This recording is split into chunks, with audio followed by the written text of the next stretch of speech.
मुख्यमंत्री योगी आदित्यनाथ बाबा बुलडोजर कैसे बने? हम लोगों को इंस्ट्रक्शंस थे कि जो बड़े माफिया हैं जिन्होंने पूरे सिस्टम को कैप्चर कर रखा है उनके ढांचे को तोड़ना है और उन पे कार्रवाई करनी है।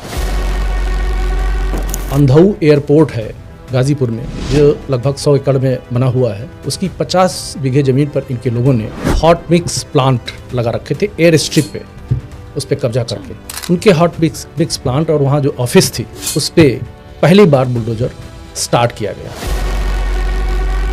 जून 2020 को जो एक्शन लिया गया वो पहले तो हमने कभी नहीं देखा, ऐसे बुलडोजर चलते हमने कभी पहले नहीं देखा। ये प्रावधान अगर शुरू से था तो बुलडोजर एक्शन इतना देर में क्यों शुरू हुआ? माफिया का राजनीतिक गठजोड़ हो जाता है, माफिया स्वयं राजनीतिक पदों पर बैठ जाता है। 2017 के बाद जब योगी आदित्यनाथ की सरकार आई तो क्या उसके बाद वो राजनीतिक इच्छा शक्ति दिखाई दी इन क्रिमिनल्स को, गुंडों को और माफियाओं को हटाने की? बिना राजनीतिक इच्छा शक्ति के कोई भी सिस्टम है वो अच्छे ढंग से स्वतंत्र रूप में कार्य नहीं कर सकता। योगी आदित्यनाथ के समय में पुलिस को फ्री हैंड है, पहले क्या वो हाथ बंधे हुए थे? निश्चित रूप से अड़चने थीं। यही पुलिस तो पहले भी थी, यही पुलिस अब भी है।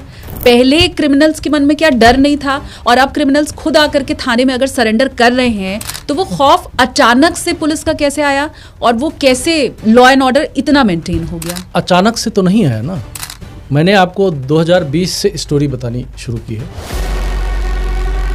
मुख्तार अंसारी और अतीक के विरोध में डर के मारे कोई नाम नहीं लेता था।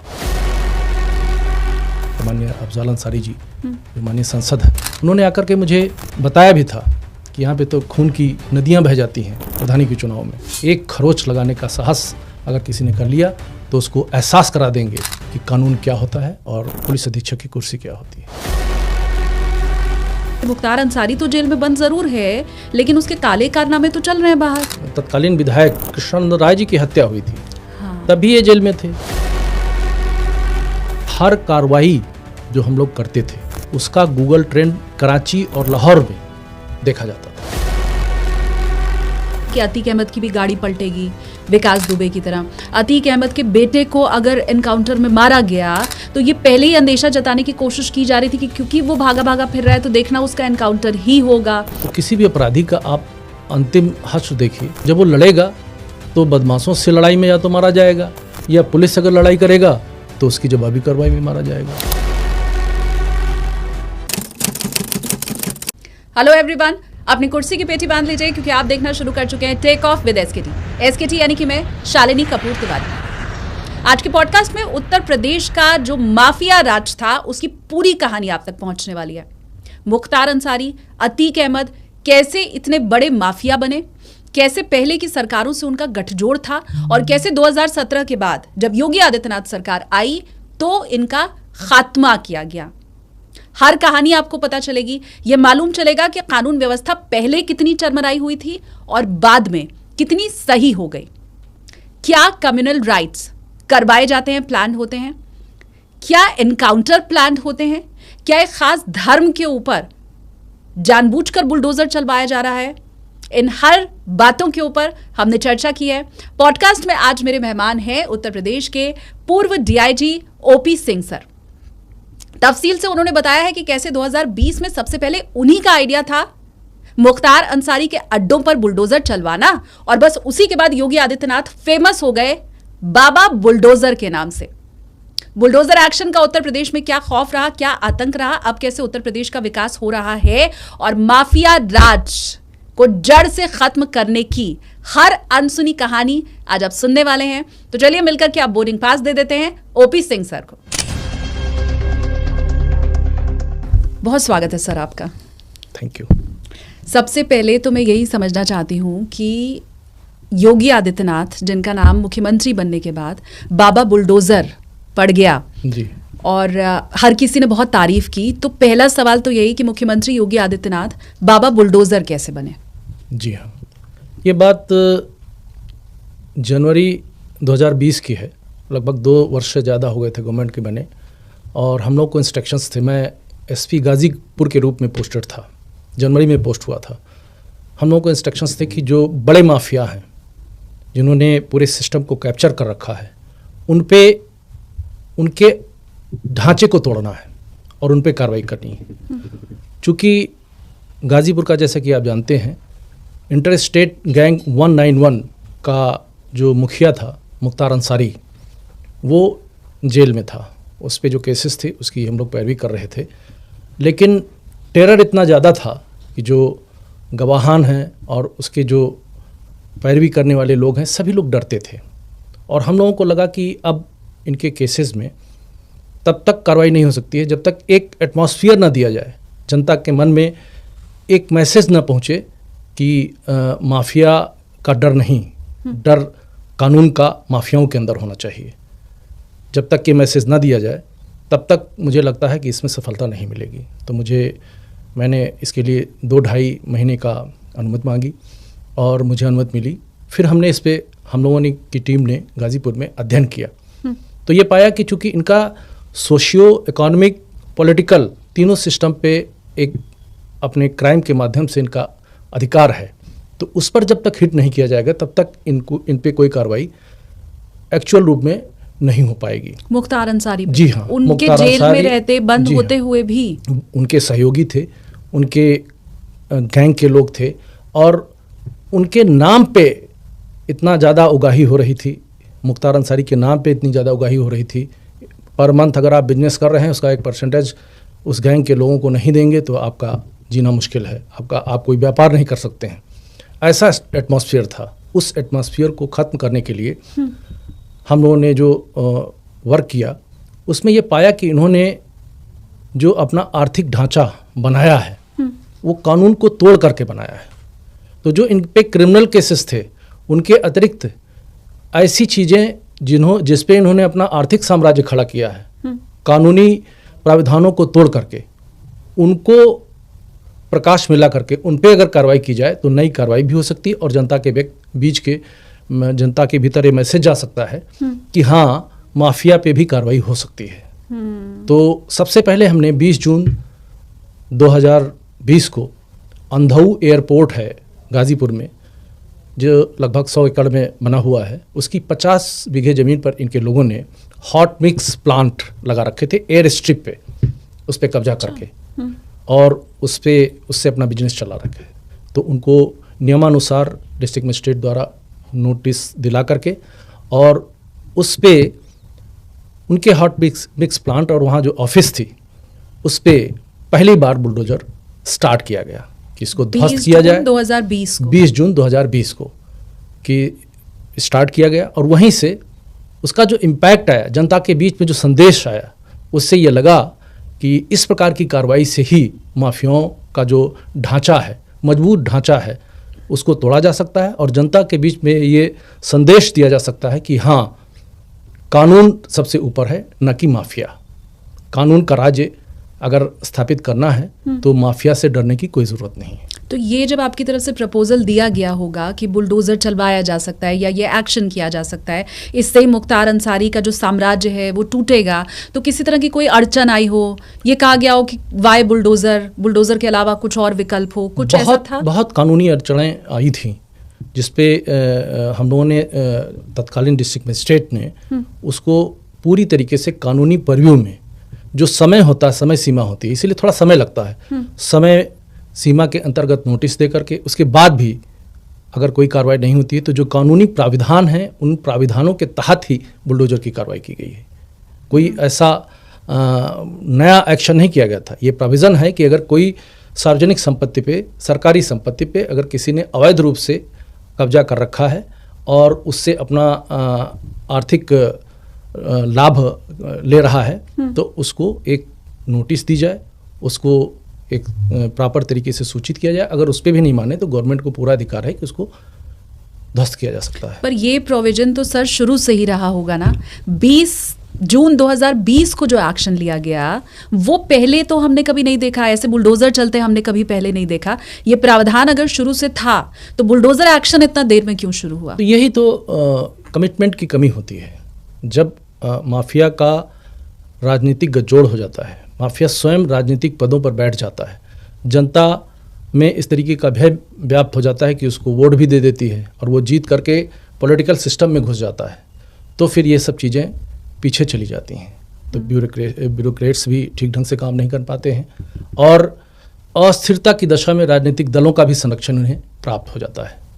इस कारण से ये चीज़ें अमल में नहीं लाई जा सकी। तो ये फिर क्या मैं मानूं आपकी इस बात से कि 2017 के बाद जब योगी आदित्यनाथ की सरकार आई तो क्या उसके बाद वो राजनीतिक इच्छा शक्ति दिखाई दी इन क्रिमिनल्स को, गुंडों को और माफियाओं को हटाने की? जी हाँ, बहुत बड़ी इच्छा शक्ति थी। बिना राजनीतिक इच्छा शक्ति के कोई भी जो सिस्टम है वो अच्छे ढंग से स्वतंत्र रूप में कार्य नहीं कर सकता है। सर मुझे आप ये भी बताइए, क्योंकि मीडिया में रहते हुए हम लोगों ने सबने ये सुना था कि योगी आदित्यनाथ के राज में पुलिस को फ्री हैंड है, जो कि पहले नहीं था। तो इसमें आपने कितना बदलाव देखा माफियाओं को खासकर खत्म करने के परिप्रेक्ष्य में? मैं पूछ रही हूँ कि क्या वाकई योगी आदित्यनाथ के समय में पुलिस को फ्री हैंड है? पहले क्या वो हाथ बंधे हुए थे? निश्चित रूप से अड़चने थीं, और जो सिस्टम था, चूँकि सिस्टम पे ये स्वयं इन लोगों ने अपना प्रभाव जमा रखा था, राजनीतिक दलों से गठजोड़ कर रखा था, और राजनीतिक दलों की ही सत्ता होती है। तो जब शासन और सत्ता पे माफिया का गठजोड़ हो जाता है तो फिर इच्छा शक्ति का वहाँ पे कोई स्थान नहीं रहता है। तो फिर माफिया ये शो करता है, दिखाता है कि हम शक्तिशाली हैं, पहले अपराध के बल पे, अब हम अपने बाहुबल पे, और फिर वो सारे सिस्टम पे हावी हो जाता है।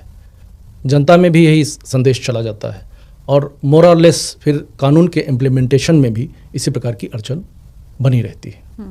सर वो अब हम केस आगे थोड़ा बढ़ाएं, जो आपने कहा 20 जून 2020 को पहला बुलडोज़र मुख्तार अंसारी के अड्डों पे चला, उसके बाद ये कहाँ बुलडोज़र एक्शन आपके ज़रिए किया गया? क्या मुख्तार अंसारी के बाकी भी कोई अड्डे थे जहाँ बाद में बुलडोज़र चलवाया गया? जी हाँ, उसके बाद से जब इसमें आगे काम शुरू हुआ तो FCI का गोदाम फतेहुल्लागंज गाज़ीपुर में है, वहाँ पे बना था, जिसमें इन्होंने लगभग 30 बीघे ज़मीन कब्जा कर रखी थी। FCI गोदाम को किराए पर विकास कंस्ट्रक्शन जो कंपनी थी इनकी, मुख्तार अंसारी और उनके रिश्तेदारों ने मिलकर के बनाई थी। FCI गोदाम को लगभग 25 लाख रुपए के आसपास किराया आता था, और जो ट्रकें आती थीं उनसे अवैध वसूली होती थी। और उस FCI गोदाम के सामने गवर्नमेंट लैंड थी, तालाब आदि था, उस पर भी कब्जा था, तो उसको मुक्त कराया गया, FCI गोदाम को खाली कराया गया। ये दूसरा एक्शन था। उसके बाद इनका जो कौमी एकता पार्टी का मुख्यालय था, गज़ल होटल के नाम से प्रसिद्ध था, गाज़ीपुर मुख्यालय में था। गज़ल होटल में इनका मुख्यालय था, जिसमें दुकानें थीं, बैंक थे, और ऊपर इनका कार्यालय चलता था।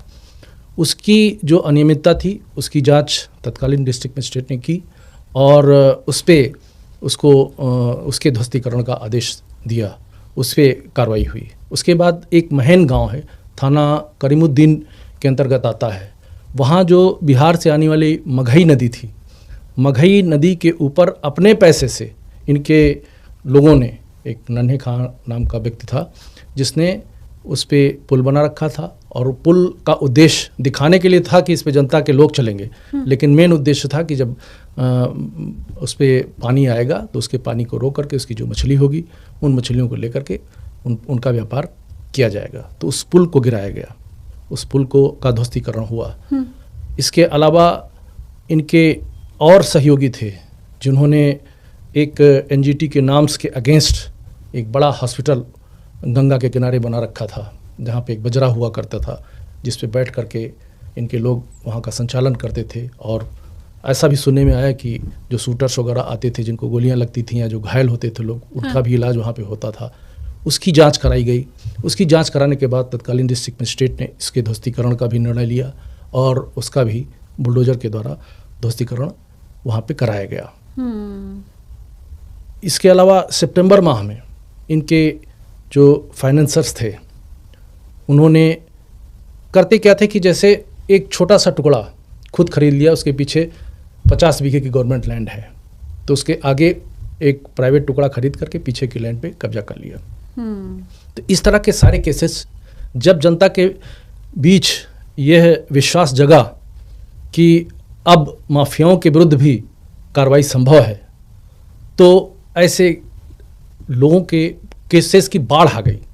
और लोग ऐसे निकल करके आने लगे, उनका शासन और सत्ता पे विश्वास जगा और उन्होंने बताना शुरू किया कि यहाँ पे भी इन्होंने कब्जा कर रखा है, यहाँ पे भी। तो इनके जो इनके फाइनेंसर थे, उनके टावर्स बने हुए थे जो सड़क मार्ग और सारे सार्वजनिक लैंड पे को इंक्रोच करके बनाए गए थे, उनका भी ध्वस्तीकरण सितंबर अक्टूबर माह में कराया गया।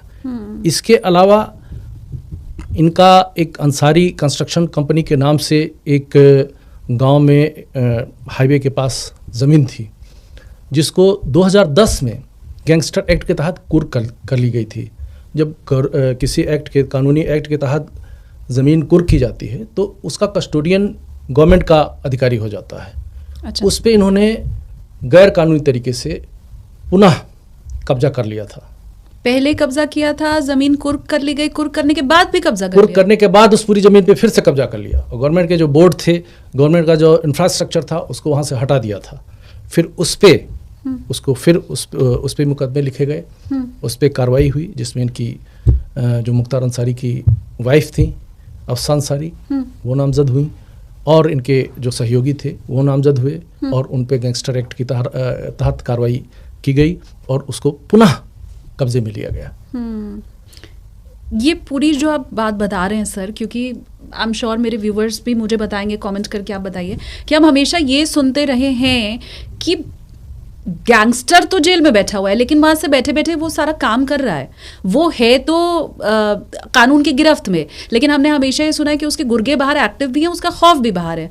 तो आप तो बिल्कुल वही बात बता रहे हैं कि मुख्तार अंसारी तो जेल में बंद जरूर है लेकिन उसके काले कारनामे तो चल रहे हैं बाहर। जी हाँ, आपने तो देखा ही होगा कि जो तत्कालीन विधायक कृष्णानंद राय जी की हत्या हुई थी, हाँ। तभी ये जेल में थे।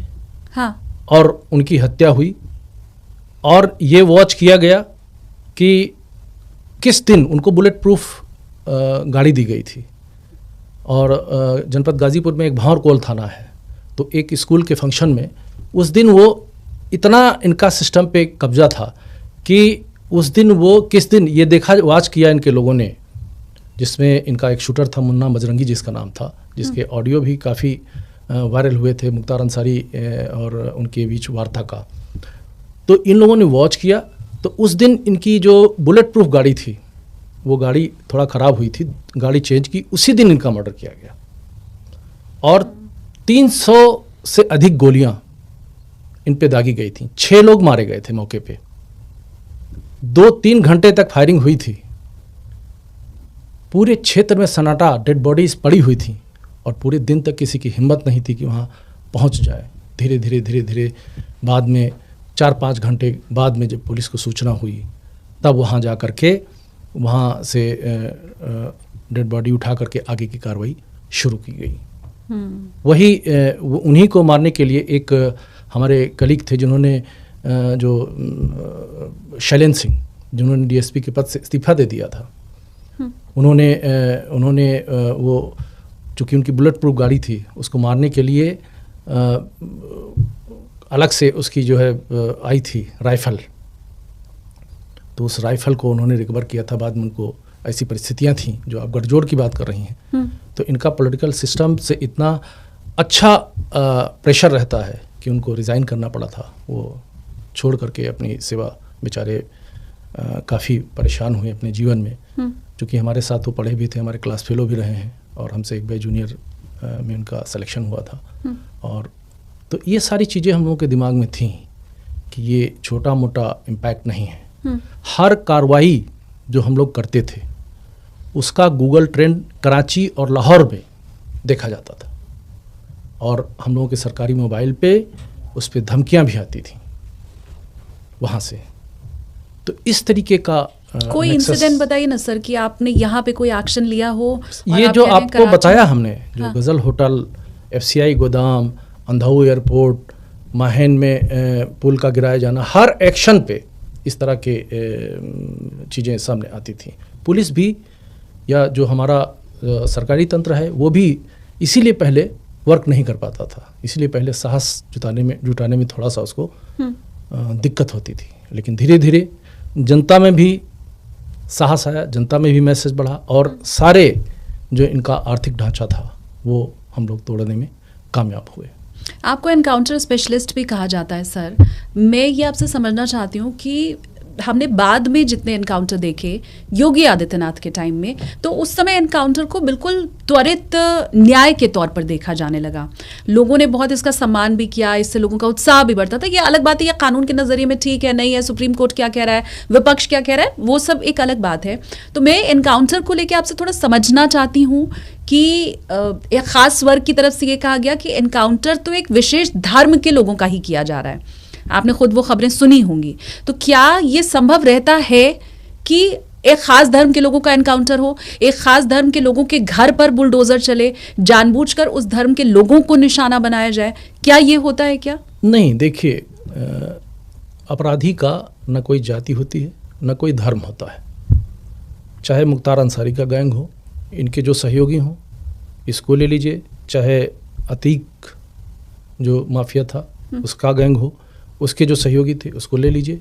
आपको उसमें हिंदू, मुसलमान और हिंदू सारे लोग मिलेंगे, क्योंकि अपराधी तो क्या ऐसा नहीं है कि कोई विशेष धर्म का अगर अपराधी तो अपने धर्म के लोगों को छोड़ देगा। फिर उसका टारगेट अपराध, अपने वर्चस्व को स्थापित करने के लिए अपराध किया जाना। अतीक ने भी अपने धर्म के कितने लोगों का मर्डर कर दिया, उनकी ज़मीनें कब्जा कर ली। इसी तरीके से मुख्तार अंसारी गैंग ने भी की।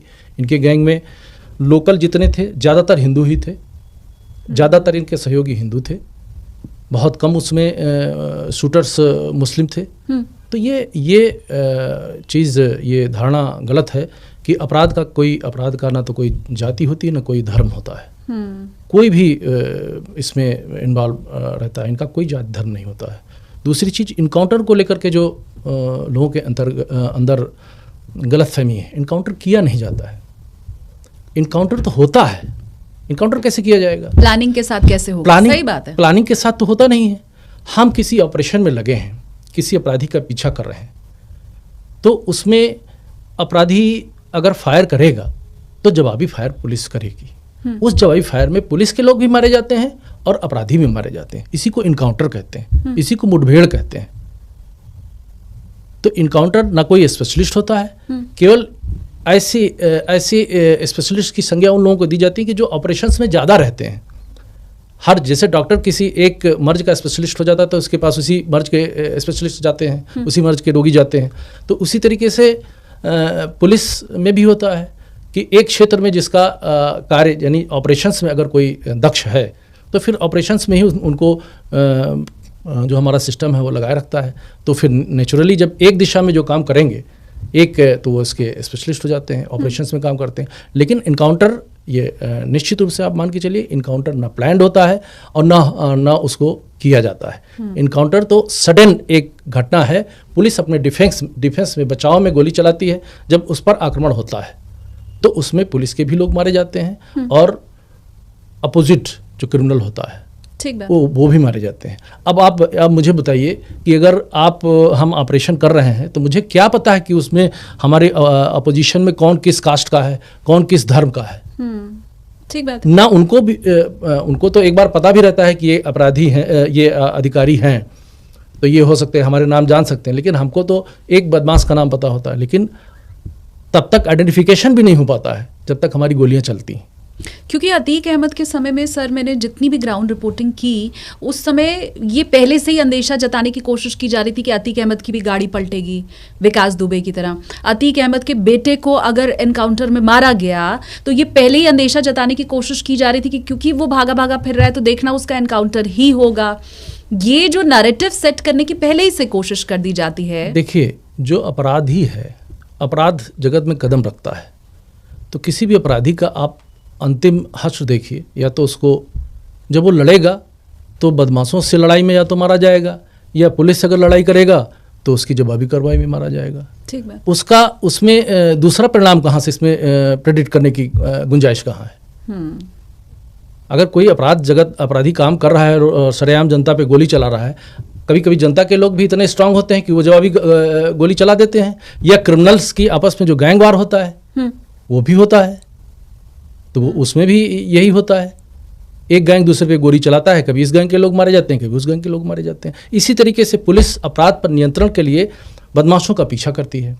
हमारे अपने सिस्टम है, पुलिस के सिस्टम है, उस पीछा करने में जब कभी पुलिस के ऊपर अटैक होता है तो पुलिस को इक्विप्ड इसीलिए किया जाता है, ट्रेनिंग दी जाती है कि जब कभी आप संकट में पड़ें, जब कभी आप पे अटैक हो तो अपने सेल्फ डिफेंस में आप कैसे कार्रवाई करेंगे, उस सेल्फ डिफेंस में उनको लग जाता है। हमारे एक इनकाउंटर में हमारे गाड़ी पे 7 गोलियां लगी थी और एक गोली हमारे भी लगी थी, उसमें एक गर्दन पे आपकी गर्दन पे हमारे गोली लगी थी। ये भी संयोग से 20 जून 2008 की बात। आगे है अगर आप दिखा पाएं हमारे कैमरे में, पीछे यहाँ पे गोली लगी थी, हाँ। गर्दन पे, और हमारी स्पाइनल कार्ड से थोड़ा पहले हमारी किस्मत थी, गोली रुक गई थी। रिक्विजिट हो जाने की वजह से बच गए हम, नहीं तो हम भी शहीद हो जाते। तो अब इसमें कैसे कोई हमारा तो प्रमोशन हुआ था, हमारे घर में प्रमोशन की पार्टी चल रही थी, हम लोगों ने गेट टुगेदर रखा था और उसी दौरान हमको इन्फॉर्मेशन मिली तो एक छोटी सी गाड़ी लेकर के हम दौड़ पड़े कि इस क्रिमिनल का पीछा करना है। पीछा करने में उसने गोली चलाई और उसमें एक पब्लिक का भी आदमी मारा गया था, हमारी गोली लगी थी। 7 गोली आपकी गाड़ी 7 गोली मेरी गाड़ी में लगी। और ये फिरोजाबाद जिले की बात है, 20 जून 2008 की बात है। डॉक्टर को जब हम लेकर के हमको गए डॉक्टर के पास तो डॉक्टर ने कहा मुझे तो मालूम नहीं कि आप बच कैसे गए इतने। तो आप सोचिए, तो इनकाउंटर ऐसे नहीं होता है, इनकाउंटर ऐसे नहीं होता है जिसको आप कहते हैं कि या पब्लिक सोचती है कि साहब ये तो, लेकिन जिसका जो प्रोफेशन है, क्रिमिनल का जो प्रोफेशन है, तो फिर उसका तो अंजाम क्राइम के माध्यम से ही होगा ना। ठीक बात। अगर ये सर सलाम है आपको, आपके जज्बे को, और मैं व्यूवर्स को भी कहूंगी कि अब मुझे लगता है आपका जितना भी भ्रम था वो दूर हो गया होगा। एक ऐसे ऑफिसर मेरे सामने इस वक्त बैठे हैं जिन्होंने खुद गोली खाई है, उनकी गाड़ी पर 7 गोलियां चली, तो आप समझ सकते हैं, सर आपको बता भी रहे हैं कि कभी भी देख के, सुन के, समझ के, धर्म जानकर और प्लानिंग के साथ एनकाउंटर नहीं किया जाता है। अगर अभी तक आपके मन में भ्रम था तो वो दूर हो गया होगा, और अगर कोई भ्रम डालने की कोशिश कर रहा है तो कमेंट करके उसे सर की बात पहुंचा भी दो। जी हाँ, बिल्कुल, निश्चित रूप से कोई भी इनकाउंटर ऐसे नहीं होता है। हाँ। अगर कोई अब उसमें लोग टेक्निकलिटीज में चले जाते हैं कि साहब ऐसे नहीं तो वैसे, आप उस समय सडन घटना क्रिएट होती है। ये भी मुझे लगता है सर, ये एनकाउंटर को लेके जो भ्रम फैलाने की कोशिश हुई है वो योगी सरकार में भी हुई है। एनकाउंटर स्पेशलिस्ट तो आप बड़े पुराने हैं सर, उस दौर में तो एनकाउंटर पर मुझे नहीं लगता इतने सवाल खड़े किए गए थे जितने आप किए जा रहे हैं। जी हाँ, पहले ऐसा नहीं होता था, लेकिन अब चूंकि अपराधियों के ऊपर जिस तरीके से अपराधी संगठनात्मक रूप से एक गिरोह बना करके क्राइम करते थे, उसी तरीके से पुलिस का जो संगठन है अब उन पे अटैक कर रहा है, उनका वर्चस्व टूट रहा है। तो पुलिस के संगठन का जब अटैक होता है और एक बहुत पहले से जब इस तरीके की स्थिति आती है कि माफिया का वर्चस्व टूट रहा है, तो इस तरह का माफिया के जानते हैं हर तरह से लोग होते हैं, उनके परिचित होते हैं, उनके अपने सहयोगी होते हैं, तो उसमें लोग इस तरह के नैरेटिव्स ढूंढने शुरू कर देते हैं। अतीक अहमद के बाद सर मुझे याद है, मैं सुबह सुबह स्टूडियो में बुलेटिन पढ़ रही थी तो मैंने वो एक विजुअल आया जिसमें देखा कि थाने के बाहर क्रिमिनल हाथ में तख्तियां लेकर के खड़े हैं और कह रहे हैं कि मुझे अरेस्ट कर लो, और वो खुद आकर के सरेंडर कर रहे हैं। वो देख के बड़ा अच्छा भी लगा, हंसी भी आई, और ये भी समझ नहीं आया कि यही पुलिस तो पहले भी थी, यही पुलिस अब भी है। पहले क्रिमिनल्स के मन में क्या डर नहीं था, और अब क्रिमिनल्स खुद आकर के थाने में अगर सरेंडर कर रहे हैं तो वो खौफ अचानक से पुलिस का कैसे आया, और वो कैसे लॉ एंड ऑर्डर इतना मेंटेन हो गया? अचानक से तो नहीं आया ना, मैंने आपको 2020 से स्टोरी बतानी शुरू की है। गवर्नमेंट 17 में आई थी, 1.5-2 साल तो सिस्टम को एक्लेमेटाइज करने में और सिस्टम को समझने में लगता ही है। तो उतना समय सिस्टम शासन को समझता है और शासन सिस्टम को समझता है, फिर संगठित तरीके से उस पर कानूनी रूप से विचार करते हुए कानूनी परिव्यू के अंदर माफिया के गठजोड़ को, अपराधियों के गठजोड़ को कैसे तोड़ा जाए, तब उस पर काम शुरू हुआ। और इसीलिए जब आप सोच लीजिए कि जब जिनकी तूती बोलती थी, घरों के अंदर भी मुख्तार अंसारी और अतीक के विरोध में डर के मारे कोई नाम नहीं लेता था कि इनके विरोध में कहीं हम कोई बात कह ना दें और उन तक पहुंच जाए तो हमारा जीवन समाप्त हो जाए। इतना टेरर था। जहाँ पे इनका गांव था मुख्तार अंसारी का, मोहम्मदाबाद में यूसुफपुर गांव जो मोहल्ला है, वहाँ फाटक, बड़ा सा फाटक था, तो केवल यही संदेश आता था कि फाटक से ये संदेश आया है। और एक समय आया कि फाटक पे नोटिस चस्पा होती थी कुर्की की। हम लोगों ने गैंगस्टर एक्ट के तहत 100 करोड़ से ज़्यादा कुर्की की है। 167 से ज़्यादा असलहे जो कानून को बता करके उनका मिसयूज़ किया जाता था। पहले ब्लैक कलर की गाड़ियों में लाइसेंसी असलहे की नाली बाहर निकाल करके, बंदूक की नाली, और सड़क पर धुआं उड़ाते हुए गाड़ियाँ निकलती थीं टेरर स्थापित करने के लिए। उसको ख़त्म किया गया।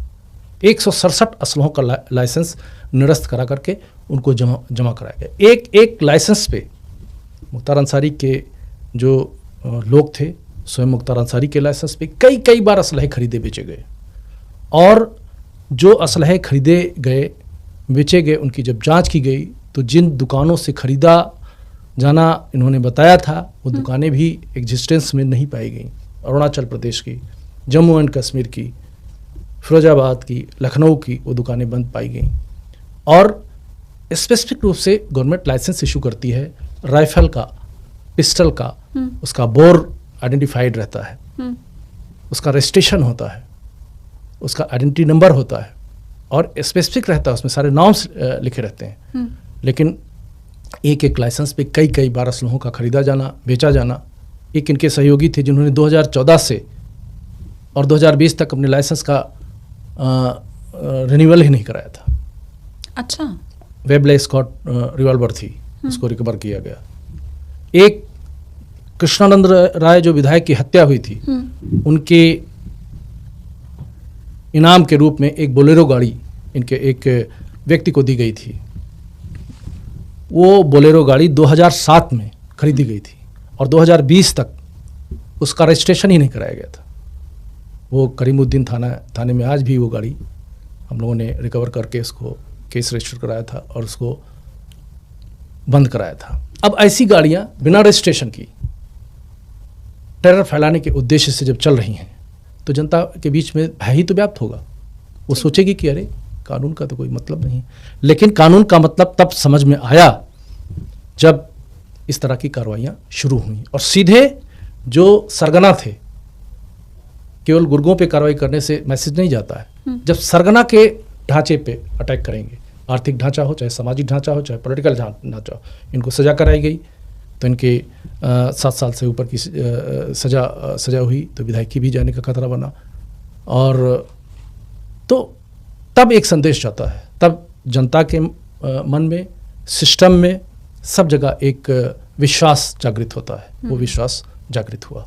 ठीक बात। मैं चाहती हूँ सर आप वो इंसिडेंट भी बताएं जो हम ऑफ द कैमरा डिस्कस कर रहे थे। आपने बताया कि कैसे अतीक अहमद ने एक पुलिस वाले की खाल उतार दी थी। जी हाँ, आपने बताया एक ऐसा इंसिडेंट इलाहाबाद में, प्रयागराज में आया था कि खाल खींच करके उसकी पूरी खाल उतरा करके और उसको चौराहे पे डलवा दिया था और पुलिस को ही इन्फॉर्म किया था।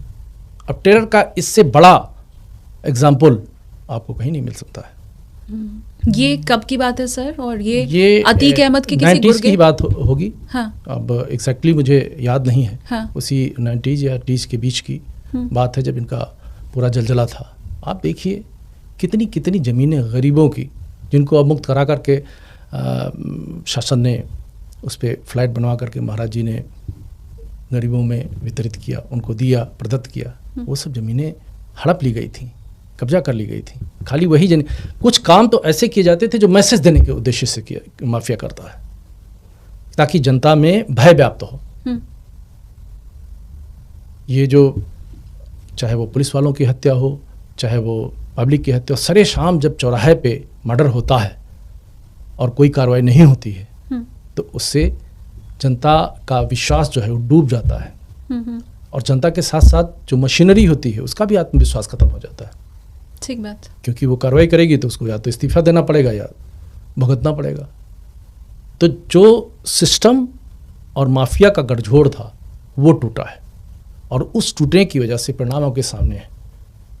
एक समय था कि आप बलिया से बनारस तक हमारी माताएं बहनें जो है शाम को यात्रा नहीं कर सकती थी। अब 12 बजे आप जाइए, मोटरसाइकिल पे बैठ के जाइए, बस पे बैठ के जाइए। यही तो मतलब असली मायने में रामराज्य कह लीजिए या कानून का राज्य कह लीजिए, यही तो है कि आप कोई प्लॉट नहीं खरीद सकते थे। बनारस में मैं पोस्टर था तो कई लोग आके बताए कि मैं जब हम लोग एक गाड़ी बुक कराते थे, तुरंत टेलीफोन शाम तक किसी न किसी माफिया का आ जाता था कि तुमने महंगी गाड़ी बुक कराई है, इतना पैसा जमा करो। ये टेरर था। कोई जो बड़े ठेके थे वो सारे ठेके सबलेट कर दिए जाते थे, कागज में आना नहीं नाम, उसमें मैसेज पहुंच गया और मैसेज पहुंच गया तो दे दिया गया उनके गुर्गों को। फिर उसके बाद जो एक्सपर्ट पार्टी होती थी वो खरीद लेती थी दोबारा।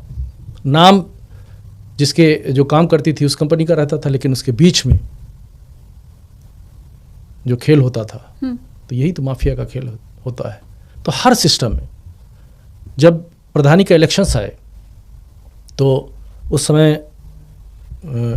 जो मुख्तार अंसारी के भाई हैं माननीय अफजाल अंसारी जी, जो माननीय सांसद हैं, उन्होंने आकर के मुझे बताया भी था कि यहाँ पे तो खून की नदियाँ बह जाती हैं प्रधानी के चुनाव में।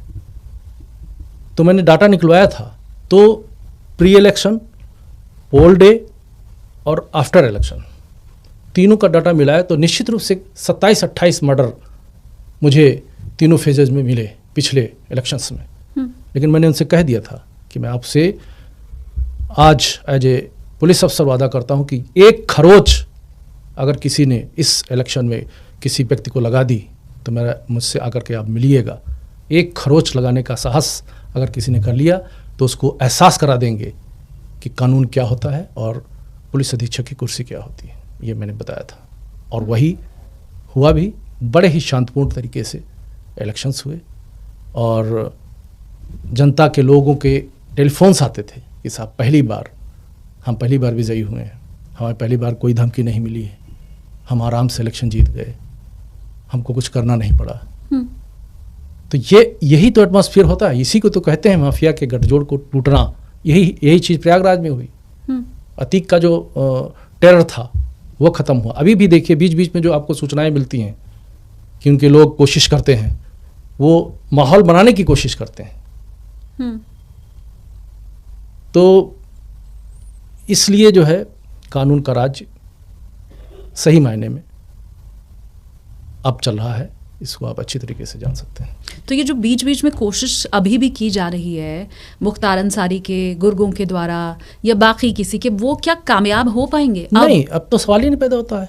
बीच में अगर कोई किसी को कुछ होता है, नहीं कि बहुत सारे सहयोगी हैं तो एक को किसी को ये आ गया कि अरे ये तो सब ऐसे ही है, लाओ जरा देखते हैं, या कोशिश करते हैं कि हमारा कहीं नाम तो लोग भूल नहीं गए, तो उसको तुरंत जब परिणाम मिल जाता है तो उससे और मजबूत जनता के बीच में भावना होती कि नहीं, कानून का राज्य स्थापित हो चुका है।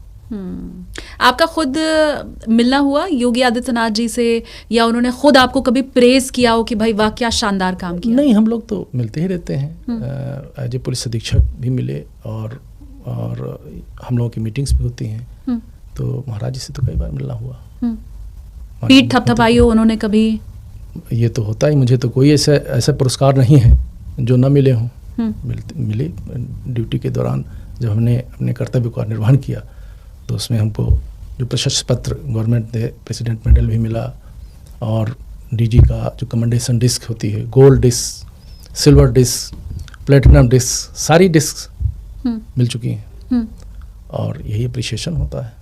मुझे थोड़ा क्या आप वो बदलाव बता पाएंगे जो आपकी बातों से मैं समझ पाई कि पहले कैसे पुलिस को डर के रहना पड़ता था, क्योंकि आपने खुद ही बताया कि कार्रवाई करने वाले पुलिस वाले पर कार्रवाई हो जा रही थी, और अब जब आप बता रहे हैं आपको इतने मेडल्स भी मिले, हालांकि योगदान तो आप जब से सेवा में आए हैं तब से आप कर रहे हैं जनता के लिए, देश के लिए, समाज के लिए, लेकिन वो मैं तब्दीली आपसे इसलिए भी समझना चाहती हूँ सर कि जो यंगस्टर अभी आपको देख रहे हैं, वो बच्चे जो पैदा ही 2000 में हुए, जेनजी जिन्हें हम कहते हैं, जो जानते ही नहीं है 80-90 का दशक क्या था उत्तर प्रदेश का, तो मैं वो फर्क आपसे समझना चाहती हूँ कि अभी 2025 में जो उत्तर प्रदेश वो देख रहे हैं, या अगर मैं कहूँ योगी सरकार के बाद जो उत्तर प्रदेश वो देख रहे हैं, उसमें और पहले में क्या फ़र्क है? देखिए, जो बच्चे 2017 में पैदा हुए होंगे वो 7-8 साल के, 8 साल के हो गए होंगे, वो भी अब समझने लगे होंगे, तो उनको तो उतना ज्ञान नहीं होगा। हाँ। वर्ष 1990 में मैंने सेवा, 90 बैच का हूँ, मैंने एज ए DSP पुलिस सेवा स्टार्ट की थी। मेरे पूरे ख़ानदान में कोई पुलिस वाला नहीं, ना मेरा कोई पॉलिटिकल बैकग्राउंड है, और मैं अकेला हूँ, और आगे भी कोई संभावना नहीं है कि कोई पुलिस में ज्वाइन करेगा। लेकिन पुलिस को समझ करके और पुलिस के सिस्टम में रह करके हर रजीम में मैंने काम किया। हर रजीम में जितनी भी गवर्नमेंट आई हैं, सब गवर्नमेंट के तहत मैंने काम किया। और माहौल का जो आप बता रही हैं, गवर्नमेंट डायरेक्ट किसी को पनिश ऐसे नहीं करती है। ये जो माफिया का गठजोड़ हो जाता है पॉलिटिकल और सोशल, तो इनके लोग इतने स्ट्रांग हो जाते हैं जो सिस्टम में बैठे रहते हैं। कोई ग्राम प्रधान है, कोई विधायक है, कोई माननीय सांसद हो गया, सब इनके लोग अपने, जब एक सिस्टम पर इनका वर्चस्व स्थापित होता है तो इनके सारे लोग हर जगह होते हैं, तो वो प्रभावित करते हैं। वो इनडायरेक्टली कंप्लेंट करा देंगे ऑफिसर्स के खिलाफ, इनडायरेक्टली हिट करते हैं, और डायरेक्टली अगर अगर अगर मंशा नहीं है तो फिर वो सफ़र करते हैं। अगर मंशा सही नहीं है तो सफ़र करते हैं। इसीलिए लोग डरते हैं। आप सोचिए, जो अतीक का उदाहरण है, जो पुलिस वालों पे अटैक होता है, पुलिस वालों पे अटैक हो और स्ट्रांग एक्शन में कमी आए तो पुलिस का मनोबल गिरेगा। इसी तरीके से गवर्नमेंट की किसी भी एजेंसी जो काम कर रही है, उसको अगर कोई गुंडा, बदमाश, माफिया अपने ग्रिप में लेने की कोशिश करे, पुलिस तो एक सशस्त्र बल होता है, पुलिस तो बल होता है, एक ऐसा ही विभाग खाली आपने देखा होगा जिसके आगे बल लगाया जाता है, पुलिस बल, यानी सुरक्षा से संबंधित जितने बल होते हैं उनमें बल लगाया जाता है, बाकी और विभाग बल नहीं लगाया जाता है। हाँ। तो पुलिस के पास तो बल होता है। जब पुलिस पे अटैक हो सकता है तब सोचिए अन्य विभाग जो जिनके आगे बल नहीं लगाया जाता है वो कैसे काम करते होंगे, उन पे कितनी दिक्कत होती होगी। ठीक बात है। तो उनका कॉन्फिडेंस लेवल डाउन होता है, तो समग्र रूप से कॉन्फिडेंस डाउन होता है। जनता का, आम जनता की बात कर रहे हैं, जो प्रिविलेज्ड लोग हैं उनकी बात नहीं कर रहे हैं, जो एक सिस्टम में चाहे माफिया के साथ मिलकर के, चाहे किसी पॉलिटिकल सिस्टम में ज्वाइन करके किसी तरीके से उसका एन के एन प्रकारेण उसका लाभ उठाते हैं, उनकी बात नहीं करते। जो आम पब्लिक है उसके विश्वास की हम बात करते हैं, जो न्यूट्रल ऑफिसर्स हैं उनके विश्वास की हम बात करते हैं, जो रियली समाज के हित में, चाहे वो जिस भी पद पर बैठे हों, रह करके काम करना चाहते हैं, हम उनकी बात करते हैं। उनका कॉन्फिडेंस, जनरल जो एटमॉस्फेयर होता है उसी से बनता है और उसी से बिगड़ता है। तो अगर कोई ये देखता है कि ये पुलिस वाला है, इसको सरेआम मार दिया गया, और ये तो कानून का रखवाला है, कानून को एक्सिक्यूट करने का काम ही पुलिस का है, अगर उसकी रक्षा नहीं हो पाई तो जनता भी डरती है और अन्य विभाग वाले भी डरते हैं। इसी तरह तो माफिया का वर्चस्व बढ़ता चला जाता है। ठीक बात। तो सिस्टम फिर पैरालाइज होता चला जाता है। तो वो चीज़ें एक दिन में नहीं आती, लेकिन धीरे धीरे करके वो चीज़ें बढ़ती चली गई और धीरे धीरे करके कम हुई, या मैं ये पूछना चाहूँगी कि ख़त्म हो गई हैं। मतलब मैं सीधा अगर पूछूं तो उत्तर प्रदेश में योगी आदित्यनाथ के राज में क्या अब भी माफिया हैं? नहीं, अभी तो एकदम बिल्कुल ख़त्म समझिए, क्योंकि जो बड़े बड़े सूरमा जिनको कहते थे, जब वो धाराशायी हो गए, तो अगर कोई छोटा मोटा होगा भी हो तो बिलों में घुसा हो तो हम नहीं कह सकते हैं कि बाद में निकल कर आ जाए। हाँ। नहीं तो अभी तो मुझे कोई ऐसा माफिया नहीं दिखाई दे रहा है जो इस तरीके का वर्चस्व स्थापित रखने की शक्ति रखता हो और स्वप्न में भी सोच सके कि उसको ऐसे काम करने हैं। अब तो सभी लोग अपनी बचत के रास्ते ढूंढ रहे हैं कि कैसे बचा जाए। आप सर एक उस गिरोह का भी जिक्र कर रहे थे, कच्चा बनियान गिरोह, वैसे तो इधर दिल्ली के आसपास जो थे, लेकिन उसी पैटर्न पर काम करने वाले कानपुर में भी गिरोह थे जिनकी आप चर्चा कर रहे थे और बता रहे थे कि कितना खौफ था। जी हाँ, मैं 2004 से 2009 तक कानपुर में विभिन्न पदों पे पुलिस के मैं पोस्टेड रहा हूँ।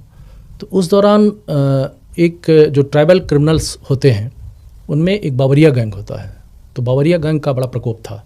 एक ज्वेलर के यहाँ कानपुर में डकैती पड़ी थी, जिसमें उनके पेरेंट्स के सामने लड़की के साथ रेप करके और पेरेंट्स की भी हत्या कर दी गई और लड़की की भी हत्या कर दी गई थी। बहुत ही विभत्स घटना हुई थी। तो उस समय हम लोगों ने उस घटना स्थल पे ये उस समय सौगंध ली थी कि अब इस गैंग पे काम करना है।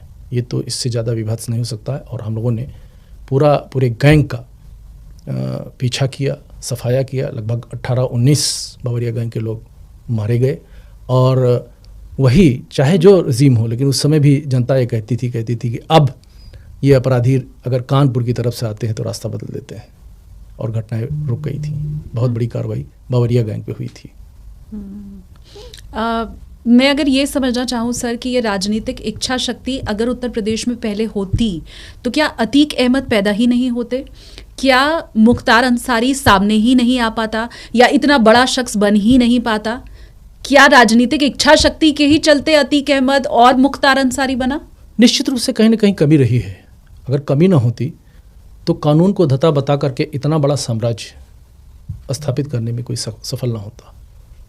आप जानती हैं अतीक तो तांगे वाला था और कहाँ से कहाँ कितने हजारों करोड़ की संपत्ति जो है बना करके अपराध, खुलेआम अपराध, और ऐसे समय में भी उसने अपराध किए जब देख रहा था कि अपराध कराए, जब देख रहा था कि माफियाओं का पे जो है अटैक हो रहा है, उन पे कार्रवाई हो रही है, कानून सशक्त है।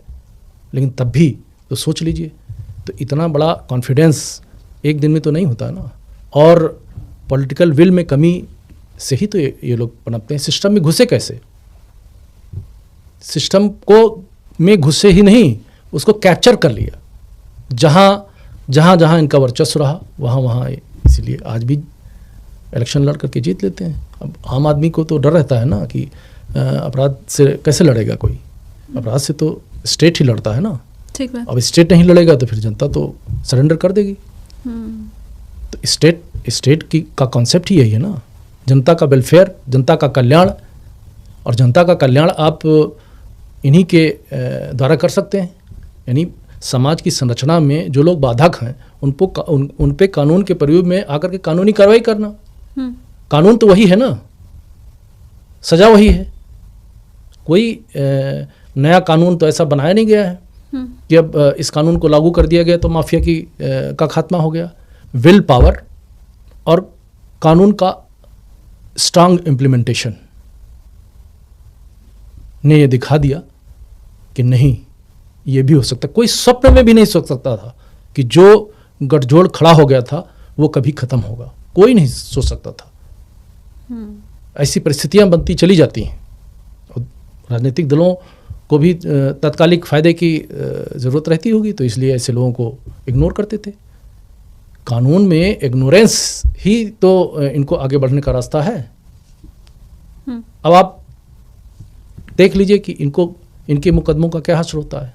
कोई गवाही देता नहीं, कोई पत्रावली मर्डर की तो चलती नहीं, किडनैपिंग की तो पत्रावली नहीं चलती है ना कि साहब ये रिटन डॉक्यूमेंट कोर्ट के सामने है। लोगों के सामने जो घटनाएं होती हैं वो डर के मारे गवाह कौन देगा भाई? जब देख रहे हैं कि विधायक के पेट में से 367 गोलियां निकल रही हैं AK-47 की, तो मेरा क्या हश्र होगा? तो कैसे वो गवाह देंगे उस केस में? तो सारी प्रक्रियाएं खत्म हो गई, न्यायिक प्रक्रिया भी खत्म हो गई, कानूनी प्रक्रिया तो एविडेंस पे चलती है वो भी खत्म हो गई।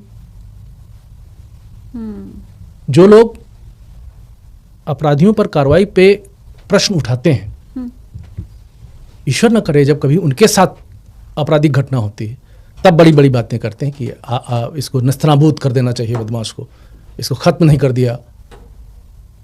और दूसरे पे जब घटना घटती है तब आप बताते हैं, उसमें मीन में एक निकालते हैं कि ये इस जाति का था, ये इस धर्म का था। इस चीज़ को नहीं कोई समझता है कि अपराध का न कोई धर्म होता है न कोई जाति होती है। और पुनः मैं कहूँगा कि जो पुलिस कार्रवाई करती है, जो इनकाउंटर्स होते हैं, जो गलतफहमियां हैं लोगों की, वो दूर होनी चाहिए। इनकाउंटर होते नहीं हैं, इंसिडेंट है। पुलिस अपने डिफेंस में गोली चलाती है और उसमें पुलिस भी मारी जाती है और अपराधी भी मारे जाते हैं। अफसोस है कि जब पुलिस मारी जाती है तो केवल उसके घर वाले रोते हैं। हम रात रात भर जग कर, लोग घरों में सुरक्षित तभी सोते हैं जब पुलिस वाले रात भर पहरा देते हैं। सीमा पे हमारे सैनिक अगर इतने -डिग्री टेम्परेचर पे खड़े होकर के हमारे देश की रखवाली ना करें तो हमारा क्या हश्र होगा। ये गुलामी के दौर की कहानियाँ, इतिहास पढ़ करके हम लोगों को समझ में आ जाना चाहिए था। ठीक बात। हम रात में घरों में अगर शांति से सो रहे हैं तो हमारी जो पुलिस है रात दिन, पिछले 30 वर्ष मैं इस सेवा में रहा, अपने माँ बाप के साथ ना मैंने होली मनाई, ना दीपावली मनाई, ना अपने घर के साथ कभी कोई त्यौहार मनाया। जब भी कोई त्यौहार आता है तो छुट्टियां बंद कर दी जाती हैं, क्योंकि हमें लोगों को सुरक्षित ढंग से त्यौहार मनाने के लिए व्यवस्था देनी है। तो इस चीज़ को समझना चाहिए, समझना होगा, और मुझे लगता है अब ऐसा वातावरण आ गया है कि लोग समझेंगे। कुछ लोग हर जगह गड़बड़ होते हैं, मैं नहीं कहते हैं, पुलिस में भी गड़बड़ होते हैं, हर ये समाज है, इसमें 5 उंगलियां बराबर नहीं हो सकती हैं, लेकिन सिस्टम पे हिट नहीं करना चाहिए। अगर सिस्टम कार्य करता है तो उस पर क्वेश्चन मार्क नहीं लगाना चाहिए। मैं चाहती हूँ सर, मेरे व्यूअर्स से मैं रिक्वेस्ट करूंगी कि आपने पुलिस के ये जो त्याग की बात बताई है उसके लिए आप 1 लाइक ज़रूर कीजिए, और कुछ भी आप अगर सर को कहना चाहते हैं तो वो आप कमेंट सेक्शन खुला हुआ है, वहाँ पर कह सकते हैं, उनकी तारीफ कर सकते हैं। मुझे लगता है इससे पूरे जितने पुलिस महकमे में लोग हैं उन सबकी हौसला अफजाई होती है। आपको मैं बताऊं, मेरे पिता की मृत्यु हो गई थी और मैं सबसे बड़ा पुत्र था। मैंने जाकर के मैंने ही दाह संस्कार किया, और जो क्रियाकर्म होते हैं सब मैंने खुद किया। और आपको मालूम है कि हिंदू रिचुअल्स में 13 दिन तक आदमी जो दाह संस्कार करता है वो वहाँ पे रहना चाहिए। लेकिन मैं दाह संस्कार करा करके मुझे पूरी छुट्टी नहीं मिली थी 13 दिन की, बीच में फिर आया, मैं ड्यूटी किया और ड्यूटी करके फिर वापस गया। पर ये बहुत अमानवीय है। इस तरीके नहीं, अमानवीय नहीं होता है, हमारी परिस्थिति, हम तो समझते हैं उस बात को ना। तो हमने 13 दिन की छुट्टी नहीं मिल सकती। एक जब अगर आप बड़े पद पे हैं, जिम्मेदार पद पे हैं, हाँ। तो ऐसी परिस्थितियां अगर जनपद की हैं, हम आप बता रहे हैं कि कितना त्याग करते हैं हम, वो पर्दे के पीछे रहता है, उसको लोग जो ये उसको कौन से साल की बात है सर? ये 2013 की बात है, 17 की बात है, 17 से जस्ट पहले। उस समय इलेक्शंस चूंकि चल रहे थे और उसी समय हमारे पिताजी की मृत्यु हुई थी, तो नहीं संभव था। तो हम वो भी किए, अपनी ड्यूटी भी किए, और खुशी खुशी, ऐसा नहीं कि हमें ज़बरदस्ती नहीं दी गई, और खुशी खुशी किया। फिर जाकर के बाकी जो शेष रिचुअल्स थे उनको पूरा किया, और माफ़ी मांगा घर में कि बीच में ब्रेक कर रहे हैं और ईश्वर हमें माफ़ करे, और क्या कर सकते हैं।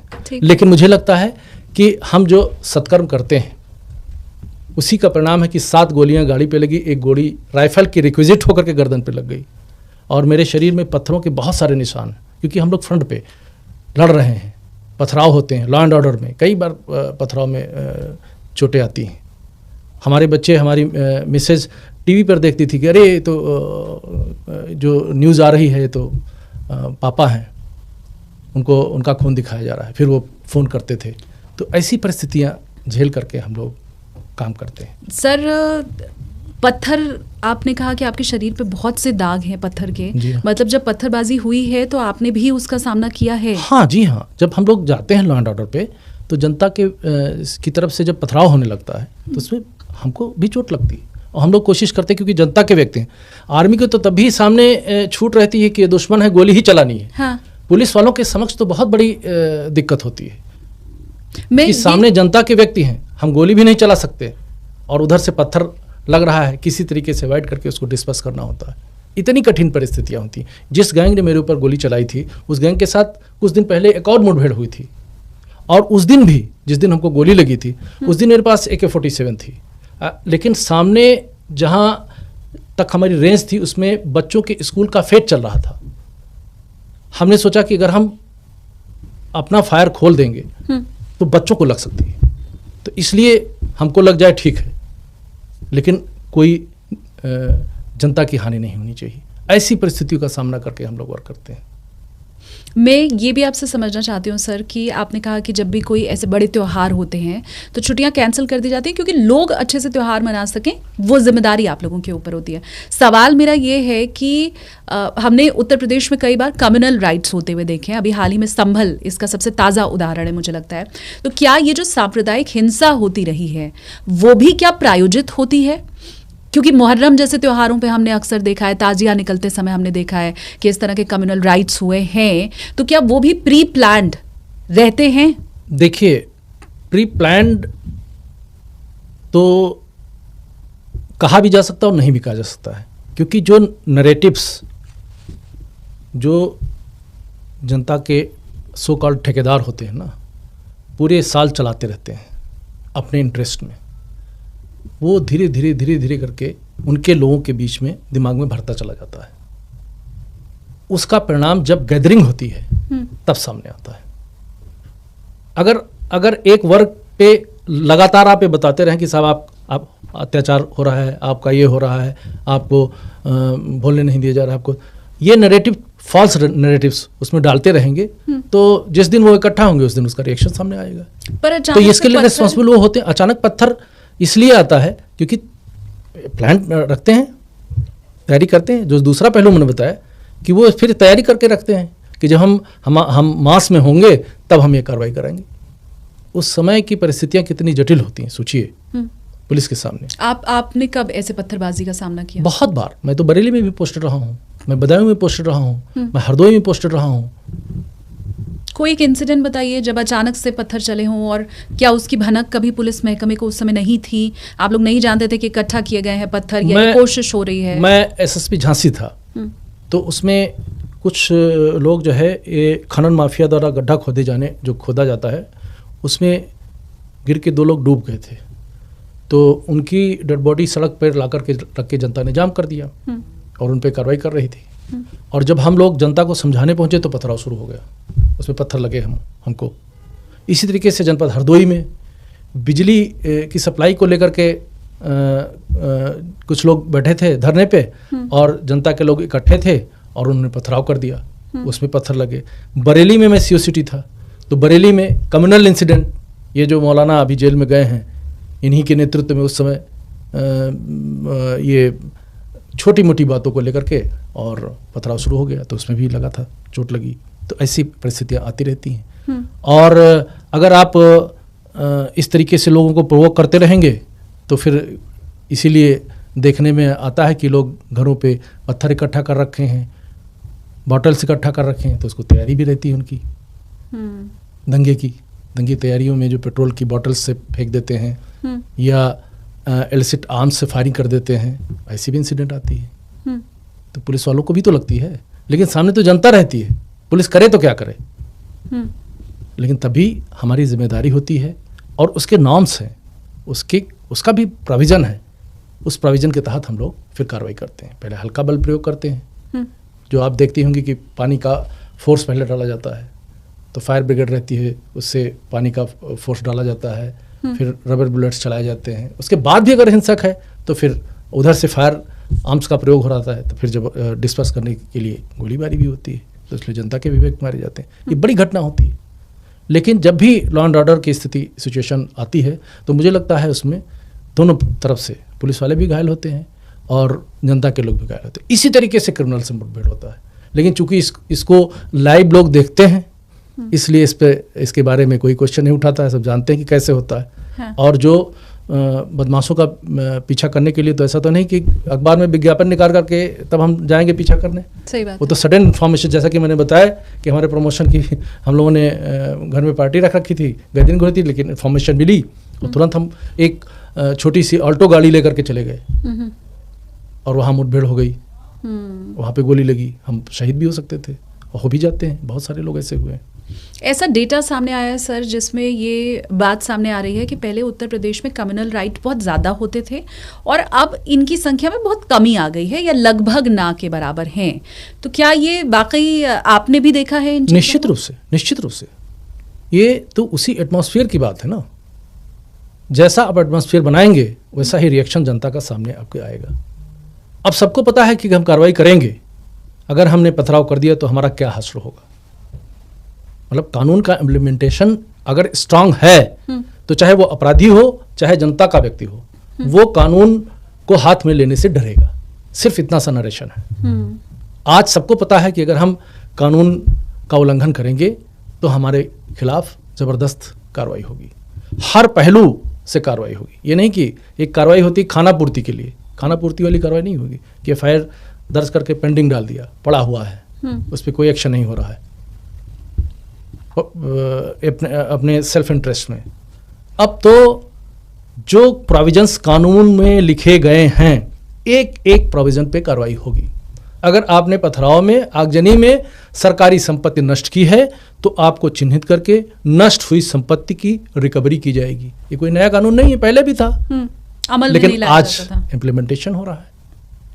अगर आपने बस फूंक दी तो आपसे करोड़ों रुपए की वो होगी, अपने घर जला दिया तो उसका रिकवरी होगी। सरकारी संपत्ति नष्ट की तो सरकारी संपत्ति नष्ट करने का जो निवारण कानून है उसके तहत आपकी कार्रवाई होगी, गिरफ्तारी भी होगी और रिकवरी भी होगी। ये जो आप बुलडोजर की बात करते हैं, ये तो अनियमितता आप कर भी रहे हैं और कानून को ठेंगा दिखा रहे हैं। तो ठेंगा दिखा रहे हैं तो कानूनी प्रोविजन के तहत इसमें जो कार्रवाई होती है तो इसमें तो वसूली भी होती है।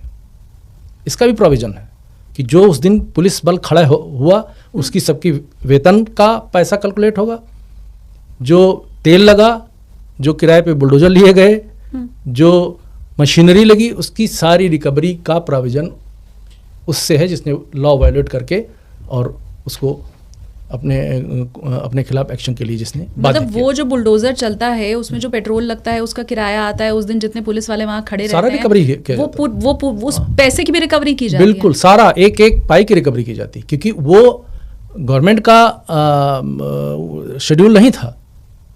ठीक, बुलडोजर कोई रोज गश्त करने वाली पेट्रोल कार नहीं है कि इसमें सरकारी तेल आ रहा है। आपने बाध्य किया तो हायर किया गया, पुलिस के पास या प्रशासन के पास बुलडोजर कहाँ होता है, हम किराए पे लेते हैं ना, तो किराया कहाँ से मीट होगा, वो किराया कहाँ से भरा जाएगा? या वो जो 200 पुलिस वाले खड़े होकर के उसको इम्प्लीमेंट कराते हैं, उस दिन वो कानून व्यवस्था के दूसरे कार्य में लगे थे, तो वो पूरे दिन का जो खर्चा हुआ उसका उनकी जो उनके वेतन की भरपाई वो भी आपको करनी पड़ेगी, क्योंकि आप एक कमर्शियल उद्देश्य से कानून का उल्लंघन कर रहे थे। चाहे तो सेल्फ इंटरेस्ट, बाबा बुलडोजर चलवाने का भी पैसा ले लेते हैं। वो तो लेना ही पड़ेगा, वो तो कानूनी प्रोविजन है। अच्छा, मुझे एक चीज़ आप और समझाइए सर, क्योंकि मैं उत्तर प्रदेश में ही पली बढ़ी हूँ, बनारस में मैं पैदा हुई, वहीं मेरी पढ़ाई लिखाई हुई है। हम हमेशा ये सुनते थे कि मायावती के राज में लॉ एंड ऑर्डर अच्छा हो जाता है और जैसे ही उनकी सरकार जाती है वो फिर बिगड़ जाता है। ये एक आम बोलचाल की भाषा में वहां पर रहता था, क्योंकि हर 5 साल में सरकार बदलती थी। तो हम ये सुनते थे कि मायावती के राज में लॉ एंड ऑर्डर कंपैरेटिवली अच्छा है। क्या वो वाकई होता था? निश्चित रूप से उस समय काफ़ी स्ट्रिक्टनेस थी, और लेकिन जो बेसिक वर्क था,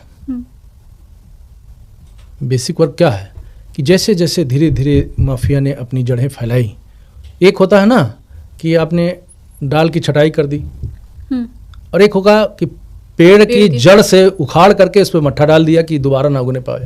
हाँ। इतना ही अंतर है। मतलब मायावती के राज में तना और डाल काटी जा रही थी और अब जड़ सहित काट के मट्ठा डाल दिया जा रहा है। नहीं, कार्रवाई होती थी, तब भी होती थी। हाँ। हर रिजिम में होती थी, लेकिन बताया ना कि इनकी जड़ों को जब तक जड़ों पर प्रहार नहीं किया जाएगा तब तक समूल परिवर्तन नजर नहीं आएगा। तो अब चूंकि इनका, मैंने आपको पहले शुरू में ही बताया कि सामाजिक, आर्थिक और राजनीतिक अपराध के डर को दिखा करके जो वर्चस्व माफिया तीनों क्षेत्रों में, सामाजिक, राजनीतिक और आर्थिक क्षेत्रों में स्थापित करता है, जब तक उस पर प्रहार नहीं किया जाता है तब तक आप मान लिया आपने जो उसने अपराध किया उसमें कानूनी कार्रवाई कर दी, उसके बाद जमानत छूट गया, तो स्थिति तो वही बनी रही ना। ठीक, हो सकता है आपने स्ट्रिक्टनेस दिखाई तो आपके कार्यकाल में वो चुप बैठा रहा या जेल में चला गया, नहीं रोक दिया अपने लोगों को। पहले कंपेयर करने के लिए 2 ही सरकारें थी ना सर, इसलिए शायद उससे और इसमें उससे पहले भी बीजेपी आई थी। हाँ। उससे पहले भी बीजेपी आई थी, ऐसा नहीं है, लेकिन एक सिस्टम, कानूनी परिव्यू में रह करके सिस्टम से कार्य करने का होता है। और चूंकि जनता ने मौका दिया है, 5 साल दिया, फिर आगे भी दे रहे हैं, तो यही तो कारण है, जनता में विश्वास का ही कारण है। आप कोई चैन स्नैचिंग या ईवटीजिंग की घटनाएं एकदम बिल्कुल ज़ीरो के बराबर लगभग हो गई हैं। और अगर किसी ने अज्ञानतावश कर भी लिया तो उसका जो हस्र होता है वो भी सामने रहता है। लखनऊ में हमने वो तस्वीर देखी भी हुई है सर। जी। मैं क्योंकि खुद बनारस की रहने वाली हूँ, तो जब मैं स्कूल में थी और कॉलेज में थी तो उस समय ईव टीजिंग भी बहुत कॉमन था। चौराहों पे, सड़कों पर लड़के खड़े रहते थे और कंप्लेन करना तो बहुत दूर की बात है, घर वाले ही लड़कियों को घर के अंदर रखते थे। और लखनऊ में हमने अब वो तस्वीर भी देखी है कि अगर आपने लड़की को छेड़ा, वो आपको याद होगा कि लड़का स्कूटर चला रहा है, पानी चारों तरफ भरा हुआ है, पीछे लड़की बैठी हुई है और फिर जिसने छेड़ा उन सबको ढूंढ कर निकाला गया।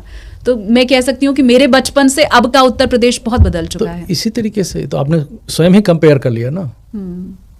तो आपने कंपेयर कर लिया। आपराधिक जो कानून होते हैं ना, कानून से कार्रवाई करके मैसेज देना होता है। और मैसेज से बहुत सारा एटमॉस्फेयर अगर सही हो गया, मैसेज एक चला गया कि नहीं कानून का राज है, तो फिर कोई कुछ नहीं करेगा। ये जो मैसेज वाली बात आपने सर बताई है कि अब कानून का राज हो गया, ये मैसेज जा रहा है। एक वो मैसेज भी हमने देखा है जब मंच के ऊपर मुलायम सिंह है, साथ में अतीक अहमद है और उनके कुत्ते से शायद हाथ मिलाते हुए मुलायम सिंह की एक तस्वीर आई है सामने। मैंने तो जाहिर सी बात है गूगल पर ही वो देखा है। तो उसके जरिए भी क्या कोई मैसेज गया रहा होगा? बिल्कुल गलत मैसेज तो जाता ही है।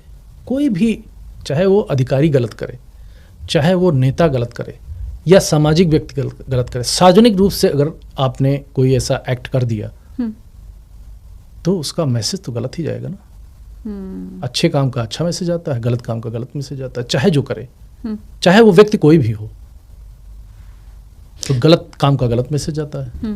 थोड़ा नोएडा के बारे में आप सर बताएंगे, क्योंकि आप 2001 से 2004 तक आपकी पोस्टिंग नोएडा में थी।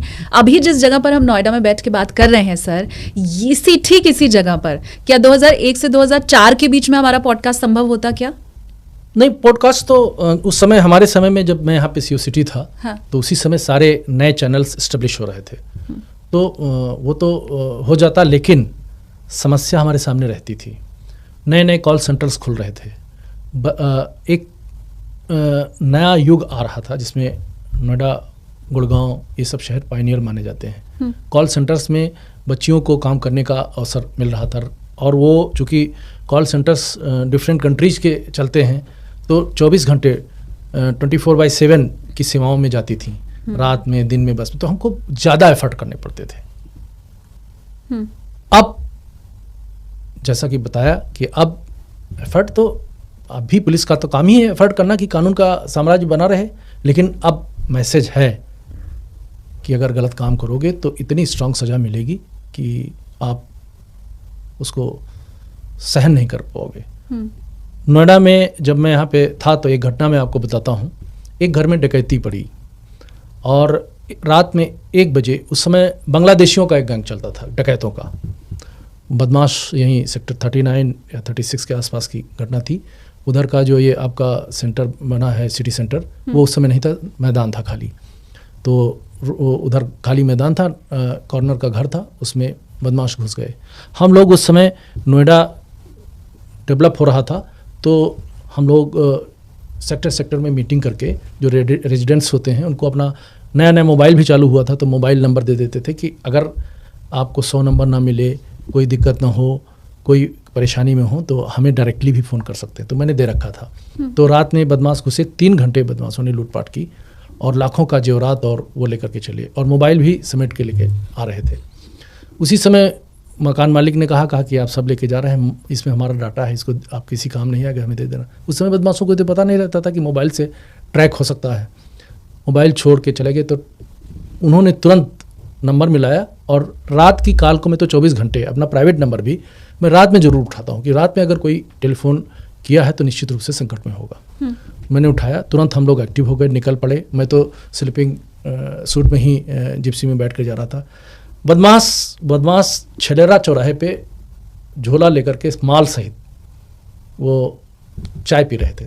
सुबह करीब 5 बजे का वक्त था लगभग, और वो वहाँ आगे छलेरा के आगे, जहाँ आजकल जो एमिटी का एरिया है, वहाँ पे जंगल हुआ करते थे, छलेरा के जंगलों में भागे और उन्होंने फायरिंग की पुलिस पे।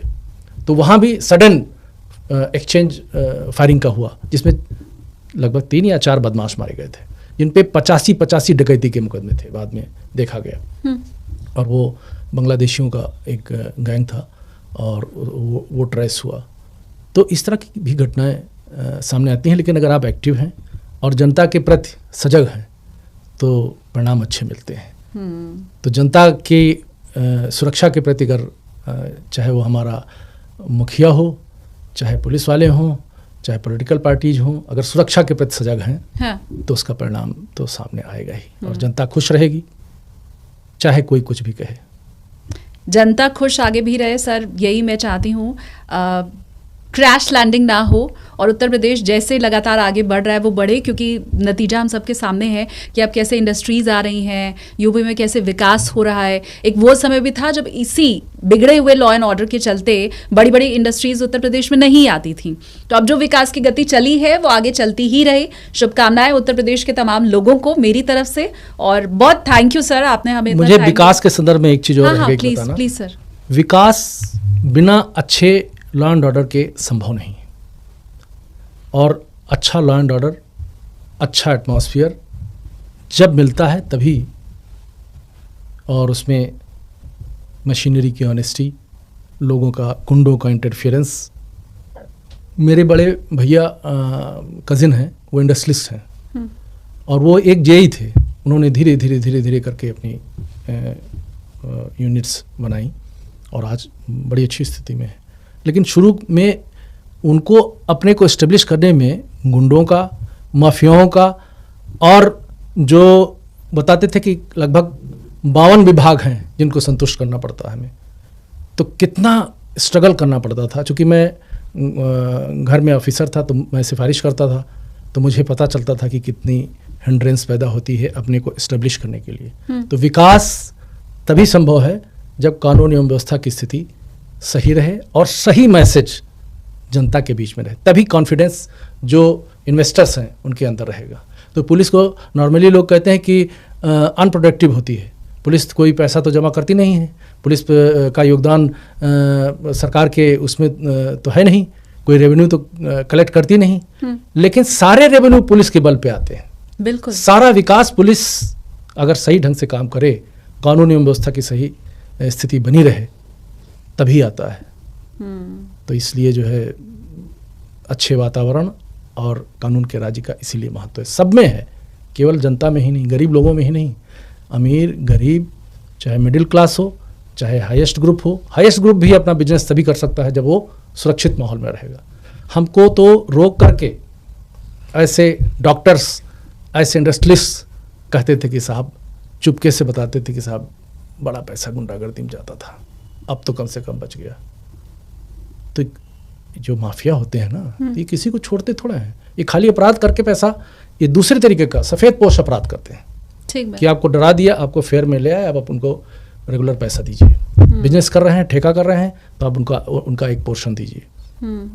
इस तरीके से काम करते हैं। उन सब, जब समग्र रूप से सबको शुचिता का माहौल मिलता है तो विकास आगे बढ़ता है। तो इसलिए ये कि पुलिस को अनप्रोडक्टिव डिपार्टमेंट ना माना जाए। सारे रेवेन्यू, सारा विकास, सब कुछ लॉ एंड ऑर्डर पे डिपेंड करता है। इससे सभी लोग सहमत होंगे। वो टीस मैं आपकी समझ पा रही हूँ कि इतना कुछ देने के बाद भी, सर्वस्व देने के बाद भी, अगर पुलिस महकमे के लिए कहा जाए कि ये प्रोडक्टिव नहीं है, कमेंट करो भाई, अपना अपना प्रेम पुलिस महकमे के लिए, हमारे ऑफिसर्स के लिए अब जाहिर करने का समय आपका है। कमेंट सेक्शन खुला हुआ है। आपके जरिए सर मैं हमारे जितने पुलिस में ऑफिसर्स हैं या जितने भी लोग हैं उन सबको सैल्यूट, पूरा टीम एसकेटी का बहुत शुक्रिया आप यहाँ आए। उत्तर प्रदेश में विकास की जो धारा बह रही है वो ऐसे ही पुलिस वालों के जरिए आगे बढ़ती रहे और विकास की राह पर यूपी, पूरा भारत आगे चलता रहे। Thank you so much sir. जय हिंद।